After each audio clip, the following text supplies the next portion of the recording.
Praise Lord, praise Lord, praise Lord, hallelujah, hallelujah.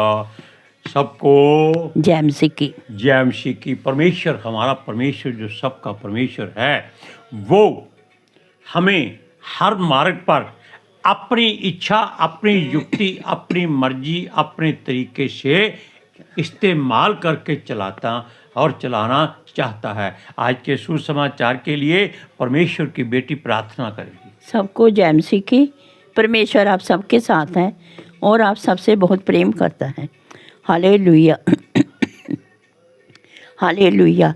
महान परमेश्वर, सर्वशक्तिमान ईश्वर, ਜ਼ਮੀਨ ਆਸਮਾਨ ਦੇ ਮਾਲਿਕ ਤੇ ਖਾਲਿਕ, ਤੁਹਾਡਾ ਧੰਨਵਾਦ, ਤੁਹਾਡਾ ਸ਼ੁਕਰ ਕਰਦੇ ਸੁਆਮੀ ਅੱਜ ਦੇ ਸੁੰਦਰ ਦਿਨ ਲਈ, ਸੁੰਦਰ ਸਮੇਂ ਲਈ ਮੇਰੇ ਪਿਤਾ ਜੀ, ਜੋ ਸਾਡੀਆਂ ਜ਼ਿੰਦਗੀਆਂ 'ਚ ਬਖਸ਼ਿਆ ਪ੍ਰਭੂ, ਖੁਸ਼ੀਆਂ ਤੇ ਆਨੰਦ ਦਾ ਦਿਨ ਬਖਸ਼ਿਆ, ਤੰਦਰੁਸਤੀ ਦਿੱਤੀ ਪਿਤਾ ਜੀ, ਔਰ ਆਪਣੇ ਕਦਮਾਂ 'ਚ ਬੈਠਣ ਲਈ ਆਪਣਾ ਫਜ਼ਲ ਬਖਸ਼ਿਆ ਪ੍ਰਭੂ। ਇਹ ਸਭ ਤੁਹਾਡੀ ਦਇਆ, ਤੁਹਾਡੀ ਕਿਰਪਾ ਮੇਰੇ ਪਿਤਾ ਪਰਮੇਸ਼ਵਰ, ਔਰ ਤੁਹਾਡੀ ਬੇਟੀ ਹਿਰਦੇ ਤੋਂ ਤੁਹਾਡਾ ਧੰਨਵਾਦ, ਤੁਹਾਡਾ ਸ਼ੁਕਰ ਕਰਦੀ ਹਾਂ। ਸੱਚਮੁੱਚ ਖੁਦਾ ਜੋ ਸੇਵਾ ਬਖਸ਼ੀ ਪ੍ਰਭੂ, ਹਰ ਰੋਜ਼ ਵਚਨ ਦਿੰਦੇ ਆ, ਪ੍ਰਚਾਰ ਕਰਨਾ, ਉਸ ਲਈ ਵੀ ਤੁਹਾਡਾ ਧੰਨਵਾਦ, ਤੁਹਾਡਾ ਸ਼ੁਕਰ ਕਰਦੇ ਹਾਂ। ਬੇਨਤੀ ਕਰਦੀ ਪਿਤਾ ਜੀ, ਹੁਣ ਤੁਸੀਂ ਆਪਣੇ ਵਚਨ ਦੇ ਅਨੁਸਾਰ ਸਾਡੇ ਵਿਚਕਾਰ ਆਓ ਔਰ ਵਚਨ ਪੜ੍ਹਨੇ 'ਚ, ਪ੍ਰਚਾਰ ਕਰਨੇ 'ਚ ਸਾਡਾ ਮੂੰਹ ਬਣ ਕੇ ਬੋਲੋ ਮੇਰੇ ਪਿਤਾ ਜੀ, ਤਾਂ ਕਿ ਤੁਹਾਡਾ ਦਿੱਤਾ ਵਚਨ ਤੁਹਾਡੀ ਇੱਛਾ ਦੇ ਮੁਤਾਬਿਕ ਮੇਰੇ ਪਿਤਾ ਪਰਮੇਸ਼ਵਰ ਦੁਨੀਆ ਦੀ ਸ਼ੋਰ ਤੱਕ ਪਹੁੰਚੇ। ਤੁਹਾਡਾ ਧੰਨਵਾਦ, ਤੁਹਾਡਾ ਸ਼ੁਕਰ ਕਰਦੇ ਹਾਂ ਪ੍ਰਾਰਥਨਾ ਸੁਣਨ ਲਈ। ਪ੍ਰਾਰਥਨਾ ਪ੍ਰਭੂ ਯੀਸ਼ੂ ਦੇ ਸਮਰਥੀ ਤੇ ਪਵਿੱਤਰ ਨਾਮ 'ਚ ਮੰਗਦੇ ਹਾਂ, आमीन, आमीन। Praise Lord. सुनिए, क्योंकि परमेश्वर हमारा पिता है, हमारा सृष्टि का सृजनहार है, बल्कि हमारा भी वो रचयिता है, इसलिए वो चाहता है कि हम उसकी मर्जी को पूरा करें। जैसा वो चाहता है वैसा हम करें। अगर हम नहीं करते तो भजन संहिता में ये भी लिखा है कि वो दुष्टों के मार्ग को टेढ़ा मेढ़ा कर देता है, और कई बार वो उनको अपने रास्ते से हटा देता है, और उसका जो पद है, यानी कि उसका जो भाग है या उसकी जो ड्यूटी है, कर्तव्य है, वो दूसरे को दे देता है। इस बात की चर्चा हम बहुत बार कर भी चुके हैं, लेकिन फिर भी आज हम आपको ये बताते हैं कि हमारा परमेश्वर जो सर्वशक्तिमान, परम प्रधान, सर्वव्यापी, सर्वगुण संपन्न है, वो अपने चुने हुए लोगों को अपनी इच्छा के अनुसार ही चलाना चाहता है, और वो उनको परखता है, जांचता है, देखता है कि ये जिसको मैंने चुना है कि क्या ये अपनी जगह पर अडिग है, क्या ये उस पर स्थिर रहने वाला है, क्या ये परमेश्वर की बात को मानता है। अगर मान लिया उसने, पास हो गया, तो समझो कि वो परमेश्वर के चुने हुए लोगों में स्वर्गदूतों की भांति रहता है। Praise Lord, praise the Lord, hallelujah, hallelujah. सुनिए, जैसे यहोवा ने अपने लिए एक ऐसा मनुष्य चुना जो उसकी निगाह में बहुत धनी, बहुत सूझवान और बहुत ही समर्थी मनुष्य था। उसका नाम था इब्राहिम, और उसको परमेश्वर ने बदलकर अब्राहम कर दिया, यानी कि ये उसकी नाम के वसीले से ही परमेश्वर ने उसके जीवन को भी बदल दिया और उसको उसके घराने से अलग कर लिया, और उसे कहा कि अपना सब कुछ छोड़ दे, जो है तेरे पास छोड़ दे, और जिस रास्ते पर मैं तुझे कहूँगा उस रास्ते पर चल। अब परमेश्वर ने कोई दिशा नहीं बताई, कोई रास्ता नहीं बताया, कोई शहर नहीं बताया, बस उसको बोला कि जैसा मैं कहता हूँ तो वैसा कर। और अब्राहम ने बिना किसी हिचकिचाहट के, बिना किसी ना नुक्कर के, बिना किसी सवाल के, बिना किसी डर भय के परमेश्वर का हुक्म मान लिया, और उसने इसमें किसी अपने रिश्तेदार की सलाह नहीं ली। अगर सलाह लेता तो आज इब्राहिम हमारा अब्राहम ना होता, और ना ही वो हमारा पूर्वज होता, और ना ही वो परमेश्वर का प्यारा होता। और उसको परमेश्वर ने, हम इस बात की बार बार जिक्र क्यों करते हैं कि जो आशीष दी है वो उसने और किसी को नहीं दी, कि जो तुझे आशीर्वाद देगा मैं उसको आशीर्वाद दूंगा, जो तुझे कोसेगा मैं उसे श्राप दूंगा। इसलिए अब्राहम जो था वो चारों तरफ से सुरक्षित और परमेश्वर का एक चुना हुआ पात्र बन गया। Hallelujah, hallelujah, hey Lord, praise the Lord. लेकिन जब परमेश्वर ने उसका प्रेम देखा और उसको एक पुत्र दे दिया उसके 100वें साल में इंतजार के बाद, तब अब्राहम परमेश्वर का प्रेम छोड़कर अपने पुत्र के प्रेम में फंस गया। अब आप जानते हैं कि परमेश्वर क्या चाहता है, कि पुत्र उसने इसलिए दिया था ताकि उसका वंश चले, ना कि परमेश्वर को छोड़कर वो उसके प्रेम में पड़ जाए। Hallelujah, hallelujah, hallelujah, praise the Lord. सुनिए, क्योंकि यहोवा ने उसे कहा कि अपने पुत्र को यहोवा के लिए होरेब पहाड़ पर ले जाकर बलिदान कर दे, क्योंकि वो जानता था इसके धन दौलत की इसके सामने कोई कीमत नहीं है और किसी भी और बात की इसको चिंता नहीं है। केवल इसका प्रेम अपने बेटे की ओर बढ़ता जा रहा है, जो परमेश्वर से इसको दूर करता जा रहा है। इसलिए परमेश्वर ने अब्राहम से कहा कि अपने बेटे का यहोवा के लिए बलिदान कर। और अब्राहम ने बिना किसी नुक्ताचीनी के, बिना किसी सलाह के परमेश्वर का हुक्म माना और उसको पहाड़ पर ले गया। लेकिन जब परमेश्वर ने देखा कि ये परमेश्वर से ज़्यादा और किसी का हुक्म नहीं मानता, उससे प्रेम नहीं करता, तब उसने उसके बेटे को उसके हाथों कुर्बान नहीं होने दिया, बल्कि उसको बचा लिया। अब देखिए, परमेश्वर के निमित्त अगर वो बलिदान कर देता तो आज उसका बेटा इसहाक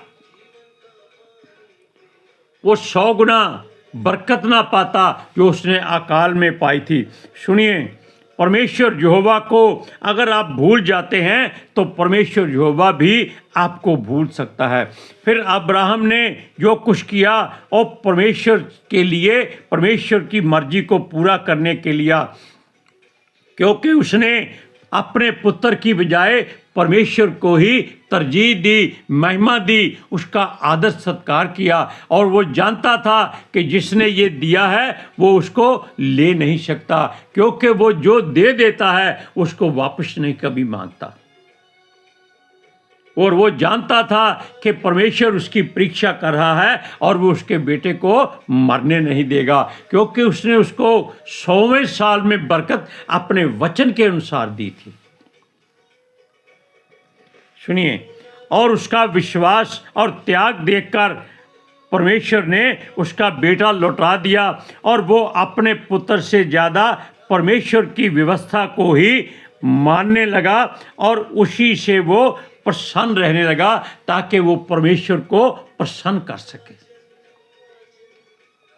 ये जो बात है कि अपने आप को परमेश्वर के हाथों में सौंपना बहुत बड़ी जिम्मेदारी है। हम जहाँ पर वचन बोल देते हैं, लिख लेते हैं, पढ़ लेते हैं, समझ लेते हैं, पवित्र शास्त्र पढ़ते हैं, सब कुछ करते हैं, लेकिन जिस समय परमेश्वर थोड़ी सी हमारे चुटकी काटता है तो हम सारा संसार अपने सर पे उठा लेते हैं, हाय तौबा करते हैं, हाय मर गए करते हैं। और परमेश्वर जानता है कि ये ड्रामा करते हैं। क्यों? वो दयालु है। हम ये भी जानते हैं कि वो कभी भी ऐसी परीक्षा में मनुष्य को नहीं डालता जिसमें से वो निकल ना सके। आप जानते हैं कि योना नबी को परमेश्वर ने नीनवे को भेजा और वो जानता था कि परमेश्वर दयालु है, वो केवल उनको बचाना उसके द्वारा चाहता है, जबकि वो खुद उनको बचा सकता है। और वो उनकी पापों को माफ कर देगा। इसलिए योना आगे से भाग गया। और योना की दुर्दशा आप जानते हैं कि 3 दिन रात वो मगरमच्छ के पेट में रहा। अब वचन को पढ़ते हैं, उत्पत्ति की पुस्तक 22 अध्याय उसकी 15-16 सुनिए। फिर यहोवा के दूत ने दूसरी बार स्वर्ग से अब्राहम को पुकार के कहा, यहोवा की यह वाणी है कि मैं अपनी ही शपथ खाता हूँ कि तूने जो यह काम किया है, अपने पुत्र वरन अपने इकलौते पुत्र को भी नहीं रख छोड़ा, इस कारण मैं निश्चय तुझे आशीष दूंगा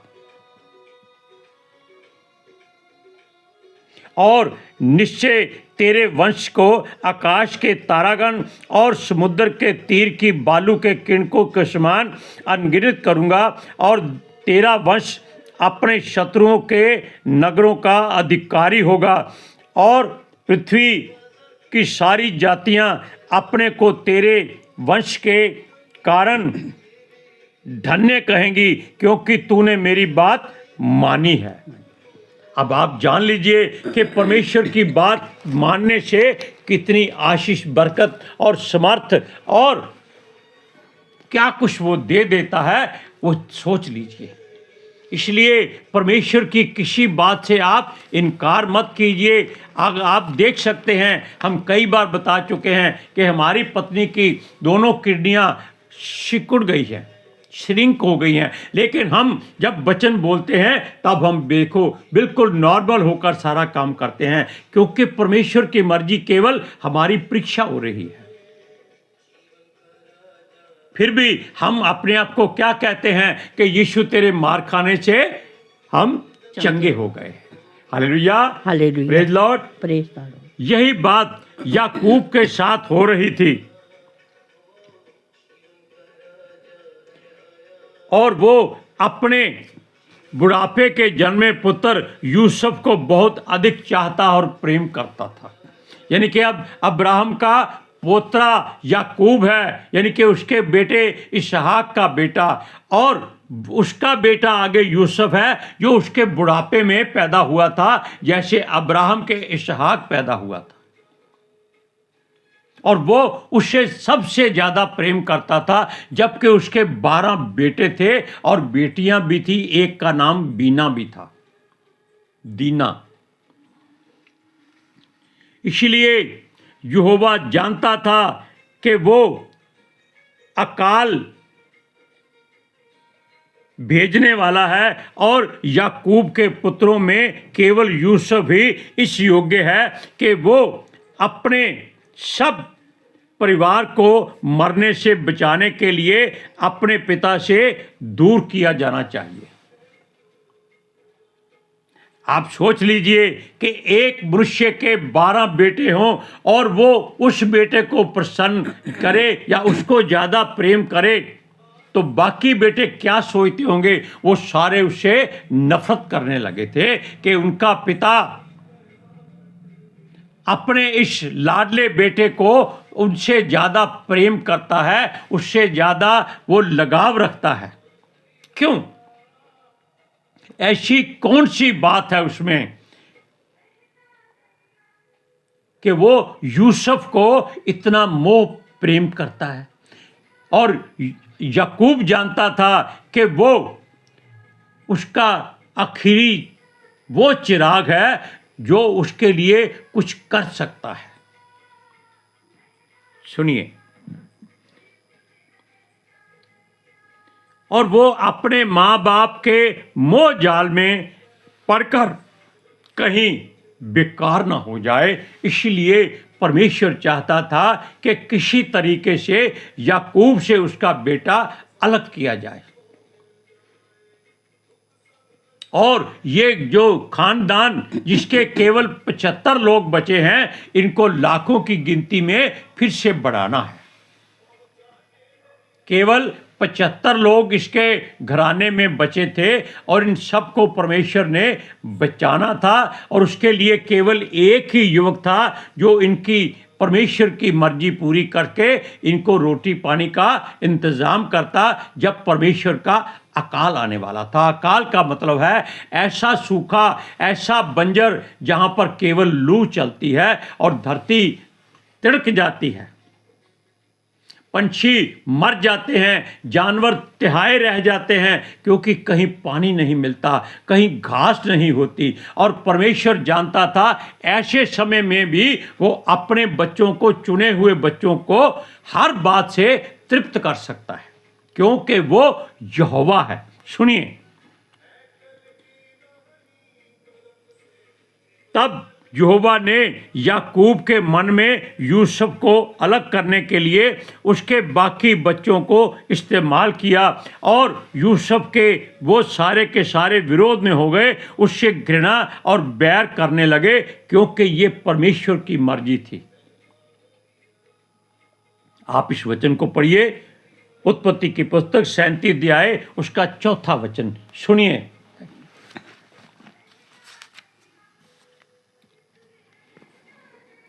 उसके भाई उससे डा करते थे, नहीं ये तो 11वां आ गया, चलो ये भी पढ़ते हैं। डा करते थे और उसके पिता ने उसके उस वचन को स्मरण रखा, यानी कि जो सपने परमेश्वर ने यूसुफ को दिखाए थे, लेकिन वचन वो गलती से 11वां पढ़ हो गया। 4था वचन क्या है? परंतु जब उसके भाइयों ने देखा कि हमारा पिता हम सब भाइयों से अधिक उसी से प्रीति रखता है, तब वे उससे बैर करने लगे और उसके साथ ठीक से बात भी नहीं करते थे। और उसको परमेश्वर ने 2 बार स्वप्न दिखा दिए ताकि वो अपने परिवार में बताए और परिवार उसके विरोध में हो जाए। ये परमेश्वर की मर्जी थी। सुनिए, अंत में याकूब के द्वारा ही यूसुफ को घर से बाहर उसके भाइयों के पास इसलिए भेज दिया कि वो जाके देखे वो कहाँ चले गए हैं, क्या वो ठीक ठाक हैं, और उनके लिए उसके हाथों में कुछ खाने को सामान भेज दिया। किसकी मर्जी थी? परमेश्वर की मर्जी थी। और वो जानता था कि अगर अब्राहम की तरह इसको हाथ से निकाला गया तो याकूब मुकर जाएगा, क्योंकि वो इतना जिद्दी और ढीठ था कि उसने परमेश्वर से भी मल्ल युद्ध किया था और उसमें जीत हासिल की थी, और उसी वजह से उसका नाम याकूब से इज़राइल परमेश्वर ने किया था। सुनिए, अब उसके भाई उससे बहुत ज़्यादा बैर करते थे और वो घर से बाहर गए हुए थे, और लेकिन यूसुफ उनके पीछे उनको ढूंढने के लिए अपने पिता की मर्जी को पूरा करते हुए चला गया। मगर परमेश्वर ने यूसुफ को उसके हाथों से बचाकर ही अलग करना था। उसके भाइयों ने उसको अच्छी तरह से जब उनको मिलने गया उसकी मरम्मत की, उसको गड्ढे में फेंक दिया ताकि ये मर जाए और वो चैन की सांस ले सके। लेकिन वो नहीं जानते थे कि यहोवा की मर्जी के बिना वो कुछ नहीं कर सकते, और ये जो उनके हाथों से अगर मारा गया तो इनका 75 का 75 जो घराना है वो सारा मारा जाएगा। इसलिए वो भूल गए कि वो जो कुछ कर रहे हैं वो अपनी मर्जी कर रहे हैं, परमेश्वर की इच्छा क्या है वो नहीं जानते थे। सुनिए, और परमेश्वर ने उनके द्वारा ही यूसुफ को इश्माइलियों के हाथ में, इश्माइली व्यापारियों में मिद्यानी व्यापारी थे, उनके हाथ 20 चांदी के टुकड़ों में बेच दिया, और वो मिद्यानी उसको सीधा मिस्र ले गए और फिरौन के राज्य में भेज दिया। तब वहाँ मिस्र का राजा बनाने के लिए मिद्यानी इश्माइलियों द्वारा परमेश्वर की मर्जी को पूरा करते हुए उसे पहुँचा गया। तब यूसुफ को राजा बनाया गया और उसने अपने परिवार को वहाँ बुलाकर उनकी देखभाल की। कब? जब 7 साल का अकाल पड़ा था। सुनिए, क्योंकि इसीलिए वो गया था कि वो अपने लिए और अपने घराने के लिए आशीष का कारण बन जाए। अब वचन को पढ़िए, 37 अध्याय उत्पत्ति की पुस्तक 27 और 28वें वचन सुनिए।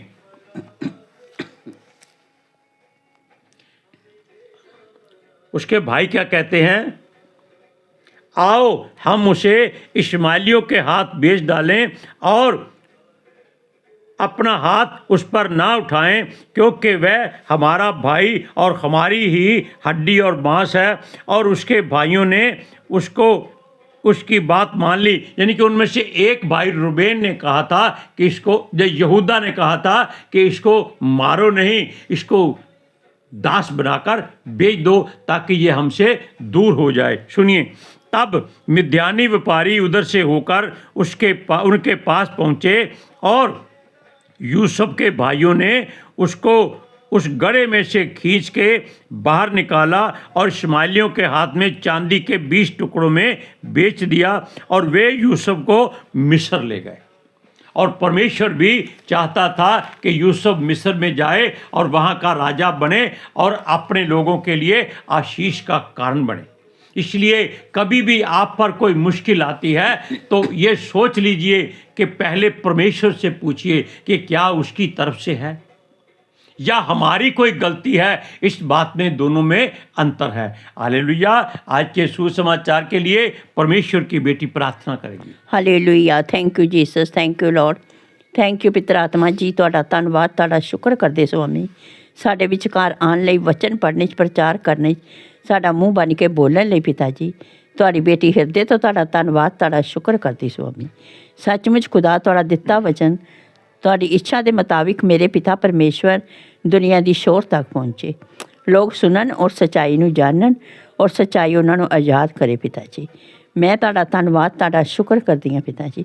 ਔਰ ਤੁਹਾਡੇ ਬੱਚੇ ਹਮੇਸ਼ਾ ਤੁਹਾਡੀ ਸ਼ਾਂਤੀ ਨਾਲ ਭਰੇ ਰਹਿਣ। ਆਮੀਨ। आमेन। Praise Lord. हालेलुया। सबको जय मसीह की। जय मसीह की।